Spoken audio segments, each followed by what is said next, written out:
ହ୍ୟୁମାନ ସାଗରଙ୍କର ଏତେ ସୁରିଲା କଣ୍ଠ ଥିଲା। ପୂର୍ବରୁ ଯୋଉ ଟ୍ରେଣ୍ଡଟା ଥିଲା ଯେ ବମ୍ବେର ସିଙ୍ଗର ଆସିବେ, ବମ୍ବେର ସିଙ୍ଗର ଆସିବା ବନ୍ଦ ହେଇଯାଇଥିଲା। କିନ୍ତୁ ଆପଣମାନେ ଯାହା ଆଜି ଦେଖୁଛନ୍ତି, ଗୋଟେ ଭିଡିଓ ଦେଖୁଛନ୍ତି, ପେଟ ବଡ ହେଇଯାଇଛି, ଛିଡା ହେଇଛନ୍ତି, ଗାଇ ପାରୁନାହାନ୍ତି, ଏମିତି କହୁଛନ୍ତି, ନାକ କହୁଛନ୍ତି ନିଶ୍ୱାସ ନେବାରେ ମତେ କଷ୍ଟ ହଉଛି, ତଥାପି ତାଙ୍କୁ ସେ ଗୀତ ବୋଲିବା ପାଇଁ ବାଧ୍ୟ କରାହଉଛି।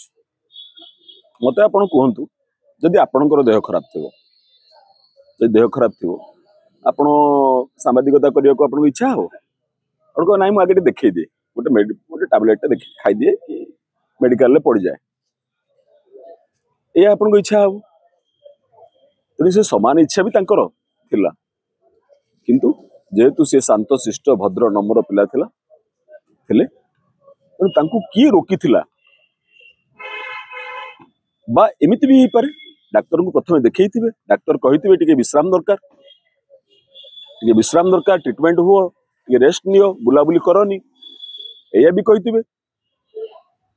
ତ ଏଇଗୁଡା ଯେତେବେଳେ ଶୁଣି ଯାଇଥିବେ, ଯୋଉମାନେ ତାଙ୍କ ପାଖରେ ଅଛନ୍ତି, ଯେତେବେଳେ ଶୁଣି ଦେଇଥିବେ, ସେମାନେ କହିବେ ଇ ବସିଗଲେ ତ ଆମର ବିଜନେସ ବନ୍ଦ ହେଇଗଲା। ତେଣୁ ସେଇଟା ହେଇଛି। ତାପରେ ତଦନ୍ତ ହବା ଦରକାର। ମୁଁ ବାରମ୍ବାର ମୂଳରୁ କହିଛି ତଦନ୍ତ ହବା ଦରକାର। ତଦନ୍ତ ହେଲେ ଦୁଧ କା ଦୁଧ ପାନି କା ପାନି ହେଇଯିବ। ଆଉ ଗୋଟିଏ କଥା, ଏବେ ଯେ ସେ ମରିଗଲା ପରେ କେତେ ଜଣ ଧର୍ମକୁ ନେଇ କଥା ହଉଛନ୍ତି, କିନ୍ତୁ ତା ପଛର କଥାଟି ଆପଣ ଭୁଲି ଯାଉଛନ୍ତି। ଧର୍ମକୁ ନେଇ କହୁଛନ୍ତି, କିନ୍ତୁ ସତଟା କଣ, ସତ୍ୟ ବେସିକଟା କଣ, ମୌଳିକ ଜିନିଷଟା ଭୁଲି ଯାଉଛନ୍ତି। ଗୀତଟା କଣ ଆକ୍ଚୁଆଲି? ଗୀତଟା ହେଲା ଗୋଟେ ଛନ୍ଦାୟିତ ଶବ୍ଦ। ଆଉଥରେ ଟିକେ, ଛନ୍ଦାୟିତ ଶବ୍ଦ ତରଙ୍ଗ ହେଲା ସଙ୍ଗୀତ। ଛନ୍ଦାୟିତ ଶବ୍ଦ ତରଙ୍ଗ, ଅର୍ଥପୂର୍ଣ୍ଣ ଛନ୍ଦାୟିତ ଶବ୍ଦ ତରଙ୍ଗ ହେଲା ସଙ୍ଗୀତ। କଣ ଆଉ ଟିକେ ମୁଁ ବୁଝେଇ ଦଉଛି। ମନେକର ଗୋଟେ ଶବ୍ଦ ତରଙ୍ଗ, ଆମେ ଯୋଉ କଥାବାର୍ତ୍ତା କରୁଛୁ, ମୁଁ ଯୋଉ କଥା ଆପଣଙ୍କୁ କହୁଛି, ଏଟା ଗୋଟେ ଶବ୍ଦ ତରଙ୍ଗ ହେଲା। ଏଟା ଛନ୍ଦାୟିତ ହବ, ଅର୍ଥପୂର୍ଣ୍ଣ ହବ, ତା ହେଇଯିବ ସଙ୍ଗୀତ। ଫର ଏକ୍ସାମ୍ପଲ, ମୁଁ ଆପଣଙ୍କୁ ଏକ୍ସାମ୍ପଲ ଦଉଛି। ମନେକର ମୁଁ ଡାକିଲି ଏ ଦେବ ଆ ଆ ଆ ଆ ଆସେ, ଡାକିଲି, ଶବ୍ଦ କହିଲି, କାନରେ ବାଜିଲା, ହେଲା। ମୁଁ ଏଟାକୁ ଛନ୍ଦାୟିତ ଶବ୍ଦ ତରଙ୍ଗରେ ମନେକର କହୁଛି, ରେ ଛନ୍ଦାୟିତ ଶବ୍ଦ ତରଙ୍ଗରେ ଗପୁଛି। ଏଇ ତ ଇଏ ମ୍ୟୁଜିକ ଡାଇରେକ୍ଟର ଠିଆ ହେଇଛନ୍ତି, ବାବୁ ସାମ୍ବାଦିକ ସହିତ ମ୍ୟୁଜିକ ଡାଇରେକ୍ଟର। ତେଣୁ ମୁଁ ଆଜି ତାଙ୍କୁ ବେସିକଟା କହୁଛି। ମନେକର ମୁଁ ଡାକିଲି ଏ ଦେବ ଆ ଆ ଆ ଆ, ଡାକିଲି, ଏଟାକୁ କେମିତି କହିହବ? ସଙ୍ଗୀତରେ କେମିତି କହିବ?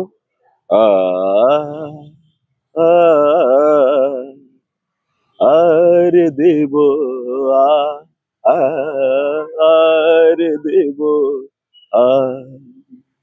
ନିଶ୍ୱାସ ନାହିଁ, ବିଶ୍ୱାସ ନାହିଁ, ନିଶ୍ୱାସ ନାହିଁ, ବିଶ୍ୱାସ ନାହିଁ, ତୁମ ଜୀବନ ବା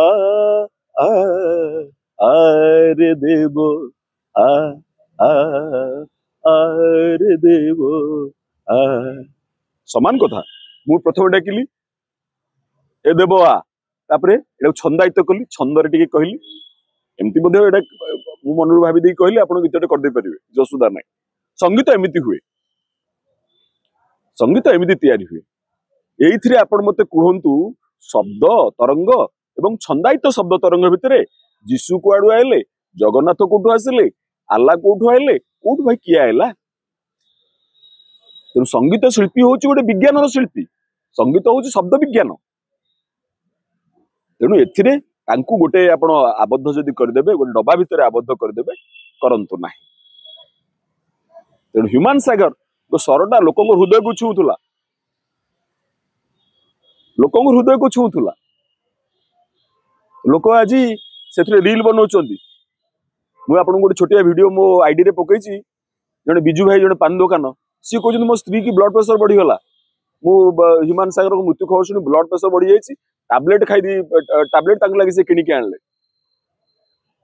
ତେଣୁ ସଙ୍ଗୀତର ଯୋଉ ଯୋଉ ବଳଟା, ଯୋଉ ଏନର୍ଜିଟା, ଶକ୍ତିଟା ଏମିତି ଅଧିକା। କାହିଁକି ନା ଛନ୍ଦରେ ଯେତେବେଳେ ସଙ୍ଗୀତରେ ଯାଏ, ସେଟା ଆପଣଙ୍କ ଭିତରେ ପଶିଯାଏ।